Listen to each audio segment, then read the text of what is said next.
নমস্কার, আপনারা দেখছেন অভিজিৎ অফিসিয়াল। আমি অভিজিৎ। আরজিকর মেডিকেল কলেজে তরুণী চিকিৎসকে খুন এবং ধর্ষণের ঘটনায় নিম্ন আদালতে যে বিচার পর্ব চলছে, সেখানে সিবিআই একমাত্র মুখ্য অভিযুক্ত হিসাবে সঞ্জয় রায়কে, ওই সিভিক ভলেন্টিয়ারকেই অভিযুক্ত করেছে।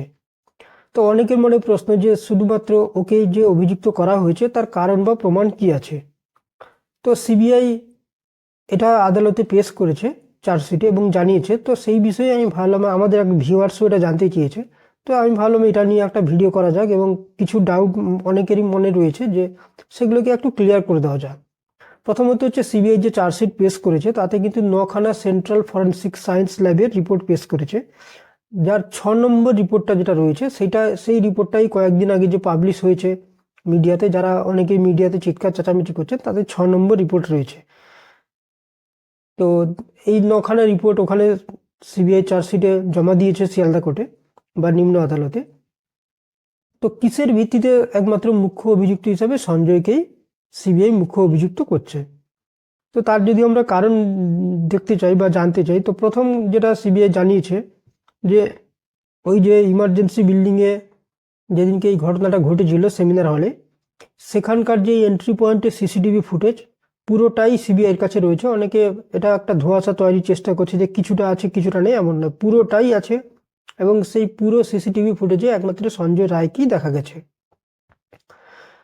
এবং সেই সিসিটিভি ফুটেজ আপনারা নিশ্চয়ই জানেন যে ভারতবর্ষের বিভিন্ন সেন্ট্রাল ফরেন্সিক ল্যাবে সিবিআই সেটাকে চেক করেছিল এবং তাতে কোনো ত্রুটিও পাওয়া যায়নি। একদম সেই পুরো সিসিটিভি ফুটেজে সঞ্জয় রায়কে পাওয়া গেছে। দ্বিতীয় হচ্ছে, ওই দিনের ঘটনায় যে মোবাইল টাওয়ার লোকেশন যেটা সিবিআই চেক করেছে, তাতে সঞ্জয় রায়ের লোকেশন বা টাওয়ারের যে লোকেশন সেটা কিন্তু এই আরজিকর মেডিকেল কলেজই ছিল। ডিএনএ রিপোর্ট, সঞ্জয় রায়ের ডিএনএর সঙ্গে মহিলার শরীরের যে রক্ত বা ইত্যাদি এবং তার যে শরীরে দাগ ছিল, সেটা একদম ডিএনএ রিপোর্ট সঞ্জয় রায়কেই একমাত্র মিলেছে, অন্য কারুর পাওয়া যায়নি। যদি অন্য কারুর পাওয়া যেত সেক্ষেত্রে সিবিআই নিশ্চয়ই, যেটা অনেকে বলছে যে গণধর্ষণ বা অনেকে মিলে হত্যা করেছে, তাহলে সেক্ষেত্রে পাওয়া যেত। সেক্ষেত্রে সঞ্জয় রায় ছাড়া ডিএনএ রিপোর্ট কারুর সঙ্গেই ম্যাচ করেনি, একমাত্র সঞ্জয় রায়ের সঙ্গেই ম্যাচ করেছে। চতুর্থ যে দেখা যায় যে সঞ্জয় রায়ের যে প্যান্ট শার্ট যেগুলো ব্যারাক থেকে 12ই আগস্ট কলকাতা পুলিশ কালেক্ট করেছিল, তাতে যে রক্তের দাগ ছিল তার সঙ্গে এই মৃতার যে শরীরে রক্তের দাগের একদম মিলে গেছে রিপোর্ট। তো সেক্ষেত্রে এটাও একটা প্রমাণ। আরও একটা প্রমাণ হচ্ছে, ওই জায়গায় যেখানে এই ধস্তাধস্তি হয়েছিল এবং ঘটনাটা ঘটেছিল, সেখানে কিছু চুল এবং আরও কিছু কিছু জিনিস পাওয়া গেছিল, সেগুলো একমাত্র দুজনেরই পাওয়া গেছে, এই নির্যাতিতা মহিলার, মানে মহিলা ডাক্তারের, আর হচ্ছে এই সঞ্জয় রায়, আর কারুর পাওয়া যায়নি। তো এই জন্য যারা বলছেন যে ওখানে অনেকেই এই ঘটনা ঘটিয়েছে, সেই ধরনের কিন্তু কোনো প্রমাণ পাওয়া যায়নি। তো যেহেতু এই নির্যাতিতা এবং সঞ্জয়েরই পাওয়া গেছে, তো সেক্ষেত্রে সঞ্জয় রায়কেই এটা মুখ্য অভিযুক্ত করা হয়েছে। তাছাড়া এটাও টেস্ট করা হয়েছে যে সঞ্জয় রায় কি যৌন কাজে সক্ষম না অক্ষম, সেক্ষেত্রেও প্রমাণ হয়েছে যে ও কিন্তু যৌন কাজে সম্পূর্ণ সক্ষম। এছাড়া আপনারা জানেন যে যে সিসিটিভি ফুটেজে দেখা গেছে এবং অনেকেই এটা শুনেছেন যে সঞ্জয় রায়ের গলায় একটা ব্লুটুথ ছিল, যেটা তার মোবাইলে পেয়ারিং করা ছিল। ঢোকার সময় তার গলায় ব্লুটুথটা ছিল, আসার সময় কিন্তু সেই ব্লুটুথটা আর ছিল না, এবং সেই ব্লুটুথটা কিন্তু এই ডেড বডির পাশে পাওয়া গেছিল, সেটা একটা।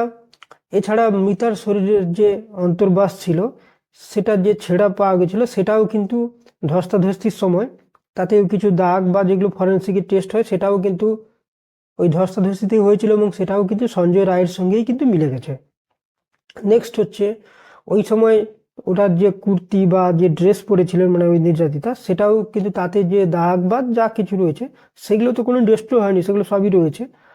তো সেইগুলো যে ফরেন্সিক ল্যাবে টেস্ট হয়েছিল সেটাতেও কিন্তু একমাত্র ওই সঞ্জয়েরই চিহ্ন পাওয়া গেছে, এছাড়া কিন্তু আর কারোরই পাওয়া যায়নি। তো এই কারণগুলো দেখিয়ে সিবিআই মূলত সঞ্জয় রায়কেই মুখ্য অভিযুক্ত বানিয়েছে। তো যদি অন্য কেউ যদি এই ক্ষেত্রে থাকতো, তাহলে নিশ্চয়ই ওনার কুর্তিতে বা অন্তর্বাসে, যেটা অনেকে বলেছে যে গণধর্ষণও হয়ে থাকতে পারে, তো সেটা এই কারণে সিবিআই আমার মনে হচ্ছে নাকচ করে দিয়েছে, কারণ ওখানে কিন্তু কোনো কিছু সায়েন্টিফিক এভিডেন্সে কোনো কিছু প্রমাণ পাওয়া যায়নি। এবার অনেকে প্রশ্ন করছেন যে ওনাকে তো রেড হ্যান্ডেড ধরা যায়নি, তো এগুলো তো সেকেন্ডারি এভিডেন্স। হ্যাঁ, সেকেন্ডারি এভিডেন্স বটে, রেড হ্যান্ডেড অনেক ক্ষেত্রেই কোনো ক্রাইমে কিন্তু ধরা যায় না, সেক্ষেত্রে সায়েন্টিফিক এভিডেন্সের ভিত্তিতে সাজা হয়। যদি ওখানে আমি যদি ধরেই নেই যারা এই কথাগুলো বলছেন যে অনেকেই ছিল, তাহলে কুর্তাতে বা ওনার যে অন্তর্বাসে যে দাগ বা রক্তের বা স্পর্শ, সেগুলো কিন্তু ডিএনএ বা ফরেনসিক টেস্টে কিন্তু ধরা পড়ে যেত। সেক্ষেত্রে কিন্তু অন্য কারুর কোনো কিছু পাওয়া যায়নি, একমাত্র ওই সঞ্জয় রায়েরই পাওয়া গেছে। তো এই ধরনের ঘটনাগুলোতে এইটাই প্রমাণ করছে যে সঞ্জয় রায় কিন্তু মুখ্য অভিযুক্ত, এবং এই বেসিসে সিবিআই কিন্তু ওর এগেনস্টে চার্জশিট দিয়েছে। তো যাদের আশা করি অনেকটা ডাউট ক্লিয়ার হয়ে গেছে যে কেন সিবিআই মূলত মুখ্য অভিযুক্ত সঞ্জয় রায়কে বানিয়েছে, কারণ যে কোনো সায়েন্টিফিক এভিডেন্স যেগুলো পাওয়া গেছে, এবং সায়েন্টিফিক এভিডেন্স মানে এগুলো পারফেক্ট, ওখানে কোনো ভুল ত্রুটির সম্ভাবনা নেই, সেখানে কিন্তু সঞ্জয় রায় ছাড়া যদি অন্য কারুর পাওয়া যেত সেক্ষেত্রে হয়তো ডাউট হতো যে তাহলে অন্য আরও কেউ ছিল, কিন্তু অন্য কারুর কোনো কিছুতে পাওয়া যায়নি, একমাত্র সঞ্জয় রায়েরই পাওয়া গেছে। তো সেক্ষেত্রে সিবিআই ওকে মুখ্য অভিযুক্ত বানানো মানে বানিয়েছে। তো যারা বলছেন যে কেন বানানো হয়েছে সঞ্জয় রায়, অনেকে তো আমি দেখছিলাম একসময় সঞ্জয় রায় যখন পুলিশ ভ্যানে যাচ্ছিল বলেছিল আমি নির্দোষ, তো অনেকেই আমি দেখছিলাম অনেকে বলা বলি করছিল যে তাহলে সঞ্জয় মনে হয় নির্দোষ।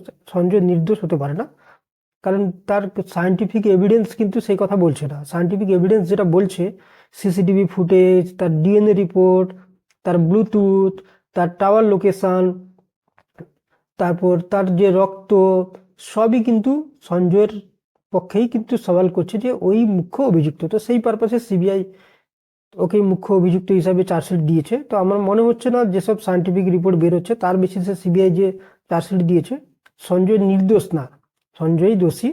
তো এটা এইসব কারণগুলো দেখিয়ে কিন্তু সিবিআই চার্জশিট দিয়েছে। তো সেই হিসাবে কিন্তু আমার মনে হয় সঞ্জয়কে কেউ নির্দোষ বলার আগে এই সায়েন্টিফিক রিপোর্টগুলো একবার জেনে নেওয়া দরকার যে কেন সঞ্জয়কে সিবিআই চার্জশিট দিয়েছে। এইবার যেটা অনেকে বলা হচ্ছে যে রেড হ্যান্ডেড ধরা হয়নি, আমি প্রথমেই জানালাম রেড হ্যান্ডেড অনেক ক্ষেত্রেই কিন্তু ক্রিমিনাল ক্রাইম করে চলে যেতে পারে, রেড হ্যান্ডেড ধরা যায় না, কিন্তু তারপরে তার সিসিটিভি বা তার রক্তমাখা ছুরি ইত্যাদি দিয়ে অনেক ক্রিমিনালকে কিন্তু ধরা হয়। তো রেড হ্যান্ডেড সব ক্ষেত্রে কিন্তু ধরা হয় না।